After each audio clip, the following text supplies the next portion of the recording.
Alors, pendant les vacances, j'ai été inspiré par ce tableau.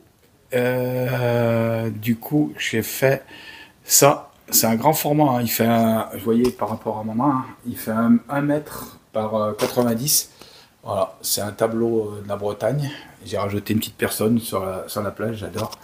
Voilà, ici, pour ceux qui veulent le voir. Voilà, donc c'est sous un ciel un peu orageux. Je me suis vraiment amusé quoi, faire ce tableau.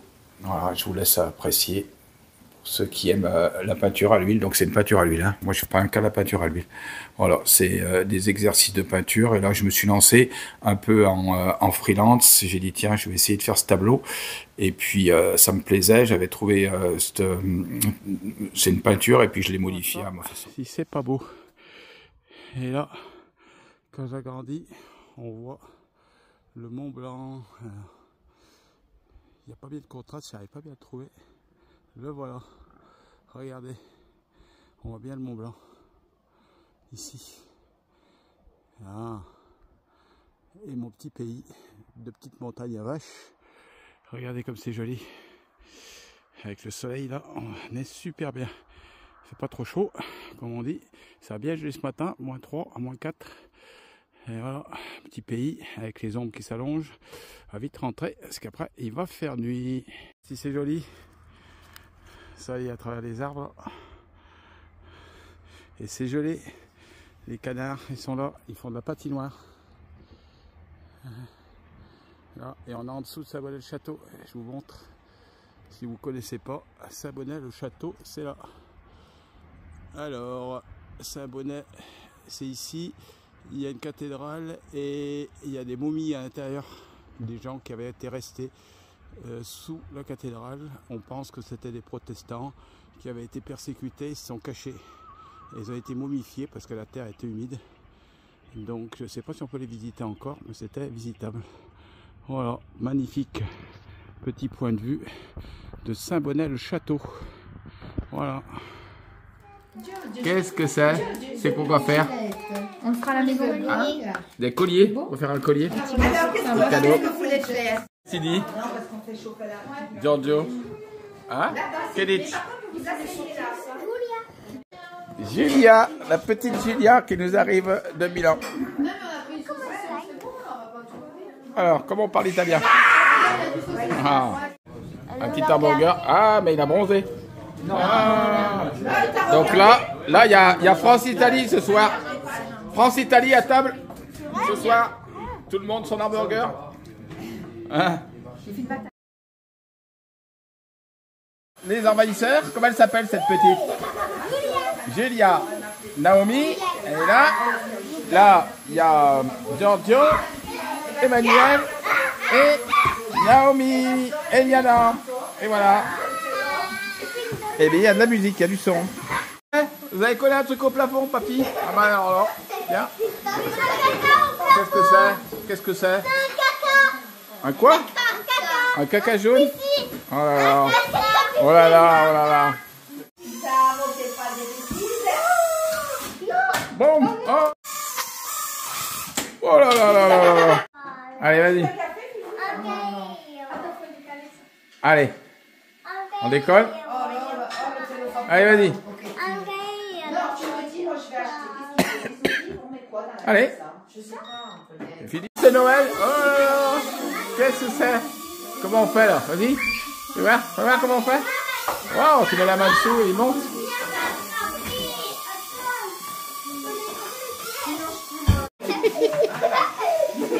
Allez, vas-y, lance. Lance. Ça fait rien, c'est une bonne chose. Ça tient pas dans l'assiette. Ah, c'est un clown. Hein. Non, on va acheter la laisse des chiens. C'est un clown. Et puis elle a patiné, elle a peur de faire. Là, il faut danser avec le personnage. C'est incroyable. Hein. On dirait pas qu'elle a 3 ans. Hein. Non, elle joue comme les grands. Elle est mignonne. Hein. Pareil, il faut imiter ce qu'il y a à la télé. Et donc, on se aperçoit que les filles, elles dansent. Elles font la danse. Et il y a les spectateurs. Eh ben, les garçons font spectateur. Alors là, la chanson de Noël. Et là, on a un abandon sur le banc de touche. J'ai ces petits pour Noël. Voilà. Oh, Comme ça, à 10h, tout le monde va se coucher. À 10h, tout le monde va se coucher, hein, je vous avertis.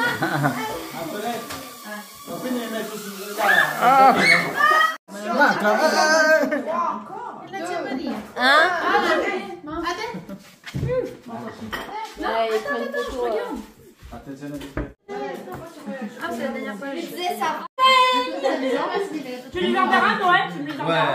Si. Tu peux en faire une comme ça, Noël. Bonjour de là, on a été au domaine de... cette nouvelle vidéo, on est content de vous retrouver en cette nouvelle année.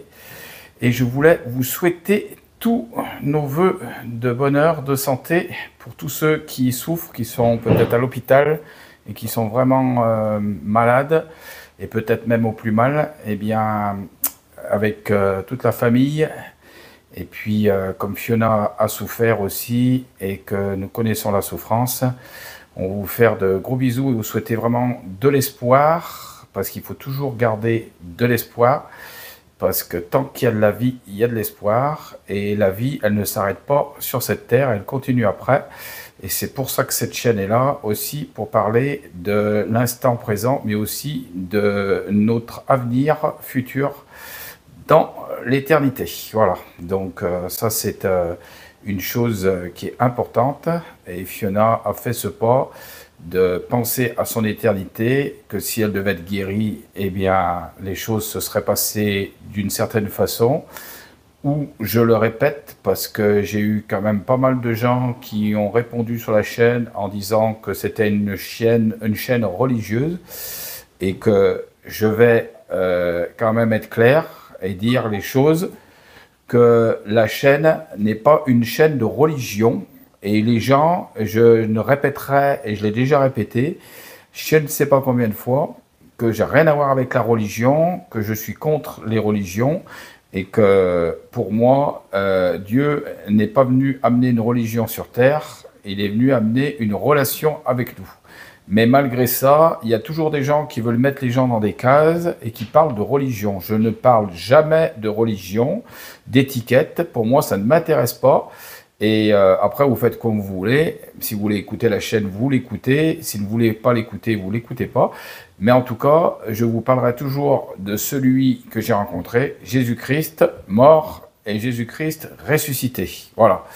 Donc ça, c'est un état de fait parce que j'ai été vraiment choqué que les gens prennent mal les choses. Je ne parle pas de religion. Je ne parlerai jamais de religion dans cette chaîne. Et je parle de la foi, qui est complètement quelque chose de différent. Et je m'explique pourquoi, parce que quand Jésus est venu sur terre, plusieurs fois, il a été justement, l'opposition qu'il a eu le plus, c'était par les hommes religieux de son temps.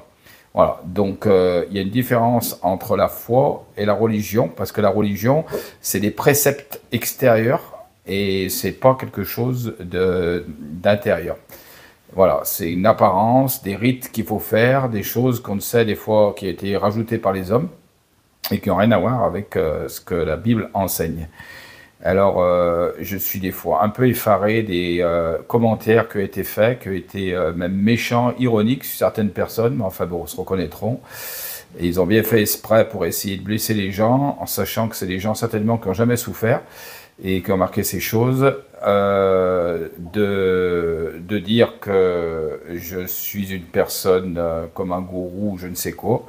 Non, moi je parle de Dieu librement, et si ça vous dérange, ben écoutez, faut pas écouter. Mais ce que je voudrais quand même dire, c'est que vous vous tirez une balle dans le pied. Voilà, c'est-à-dire que vous condamnez vous-même, parce que celui qui veut pas, la Bible dit que celui qui veut pas venir à la lumière, eh bien en fait c'est parce qu'il est dans les ténèbres et que la lumière le dérange. Et donc, il préfère s'en écarter. Ça me fait penser un petit peu aux gens qui ont une cicatrice et que finalement, bah, cette cicatrice, ils mettent un pansement dessus. Et puis, hop, on n'en parle plus. Mais la cicatrice, c'est le pu, il y est toujours. Voilà. Notre famille est arrivée d'Italie, de Milan. Donc, je vous explique. Je vous mettrai quelques petites vidéos parce que ma belle-sœur est venue avec ses 2 filles. Donc elle a une fille qui est mariée avec Joseph, ils ont 2 enfants, donc ils sont venus avec un fourgon et ils ont traversé les Alpes pour venir jusqu'à nous. Donc c'est pour ça que je suis un peu en retard pour faire la vidéo parce qu'il y a quand même pas mal de remue-ménage à la maison. Mais on a passé une excellente fête de Noël, j'espère que vous aussi. Et donc pour vous expliquer, ma belle-sœur a eu 2 enfants. Et un de ses enfants était de naissance avec un handicap moteur cérébral important, handicapé à 80% dans un siège roulant depuis sa naissance. Voilà, donc c'était quand même un gros fardeau.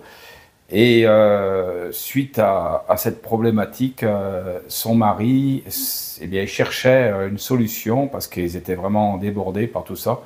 Et s'est approché de Jésus-Christ. Et c'est cette personne, c'est eux qui m'ont parlé la première fois de la Bible. Voilà. Donc je respecte énormément. Et donc ma belle-sœur a une 2e fille qui, elle, a fait des études d'architecture et a réussi ses diplômes d'architecte. Et donc malheureusement, son papa est décédé d'un accident du travail. Donc ma belle-sœur s'est retrouvée seule. En Sicile, c'était pas évident parce qu'en fait, en Sicile, c'est pas vraiment comme la France, quoi. Ils ont essayé de l'arnaquer au niveau de ce qu'elle devait toucher de son mari, la rente de son mari, pour l'accident du travail. Et du coup, ça n'a pas été simple. Et elle s'est bien défendue. Elle a géré les affaires toute seule. Et vraiment, c'est une femme de foi. Elle a gardé la foi tout au long de ces années. Elle s'occupe de sa fille qui a maintenant 40 ans et c'est très dur pour elle. Voilà, parce que je l'ai soulevée, moi, pour la mettre dans le fauteuil et c'est pas évident, vraiment, à son âge, de maintenant un âge qui est un peu plus avancé que nous, légèrement, mais c'est pas évident de pouvoir, porter sa fille, s'occuper d'elle. Et donc, ma nièce a rencontré un architecte aussi, qui ont fait des études en Sicile, et ils sont montés donc à Milan pour avoir du travail. Et ils avaient trouvé tous les 2 du travail. Et puis, donc ma belle-sœur est montée à Milan aussi. Et c'est pour ça qu'ils se retrouvent tous les 2 à Milan. Ma belle-sœur s'occupe un peu de leurs enfants. Comme ça leur permet de travailler. Et en tout cas, je salue ma belle-sœur Joséphine parce qu'elle a une foi extraordinaire. C'est une femme de foi, elle a tenu toutes ces années sans jamais gémir, même si c'était dur, des fois elle est fatiguée et je sais que c'est dur, mais elle s'accroche toujours à Dieu. Comme quoi les gens, ça les dérange qu'on dise qu'on est chrétien, qu'on a des épreuves. Sauf que l'épreuve, eh bien, elle peut soit vous couler, soit justement vous aider. Parce que quand on a Dieu, on a un appui dans la douleur, dans les épreuves. Et malgré ce qu'on peut croire, le chrétien, il passe par les épreuves. Et la personne qui ne croit pas non plus passe par les épreuves. Sauf que les épreuves pour le chrétien, elles vont l'aider à grandir dans sa foi et dans sa maturité, dans son caractère. Et ceux qui ne connaissent pas Dieu, vont ou les couler, ou justement les détourner encore plus et les rendre encore plus hargneux sur Dieu. Voilà. Donc c'est pour ça que je tenais vraiment elle n'a pas voulu être filmée, elle m'a dit non, je veux pas. Donc je tenais elle regardera peut-être la vidéo et je tenais vraiment à lui rendre hommage parce que franchement c'est des gens qui ont passé par l'épreuve et je peux dire que c'est une femme de foi, une femme qui a tenu pendant des années et des années, qui lit sa parole, qui prie chaque jour. Et c'est un exemple pour nous, voilà. Et ça peut être un encouragement aussi pour vous, de savoir que malgré l'épreuve, eh bien, on peut continuer. Et comme on en discutait, quand on reprend la Bible dans l'Ancien Testament, il y a quand même pas mal de prophètes. Il y en a qui se sont retrouvés dans des fosses, on leur a acheté des pierres dessus, on les a lapidés. Tous les hommes de Dieu ont subi sur cette terre les foudres de l'ennemi, de leur âme, quoi. Voilà, faut dire ce qu'il y a. Sur cette terre, on n'est pas, à l'abri. Et tous, on n'est pas à l'abri, on ne sait pas ce qui peut nous arriver. Mais souvent, l'épreuve, en fait, pour les gens qui ne connaissent pas Dieu, et c'est à un moment où on va s'arrêter sur notre vie et on va commencer à se poser des questions. On va se poser des questions sur notre vie. Et pourquoi on est sur cette terre, pourquoi on vit, pourquoi on doit mourir et pourquoi on fait des enfants qui doivent aussi mourir. Ça, c'est des questions fondamentales. Et quand on vit dans notre vie à 200 à l'heure, on n'a pas le temps de se les poser. Mais je sais que chacun de vous va passer par des épreuves. Et c'est des fois au travers de cette épreuve qu'on s'en sort. Voilà. Donc moi, je voulais parler aussi des personnes là qui ont fait des réflexions sur la chaîne. Et il est dit, vous voyez, je prends un passage de l'Évangile, car il est dit, il viendra un temps où les hommes ne supporteront plus la sainte doctrine, mais ayant la démangeaison d'entendre des choses agréables, ils se donneront une foule de docteurs selon leurs propres désirs. Voilà. Et ça, c'est vraiment une parole qui vient d'Épître à Timothée. Et on peut dire que cette parole, eh bien, elle est vraiment actuelle pour les gens. Ils aimeront entendre de belles choses. Voilà. Il faudrait qu'ils entendent ce qu'ils ont envie d'entendre. Mais la parole de Dieu, elle n'est pas faite pour s'adapter à eux. Elle ne va pas s'adapter à eux. Et la parole, c'est vous à vous adapter à la parole. Et ce qui s'est passé dans les temps anciens se reproduit.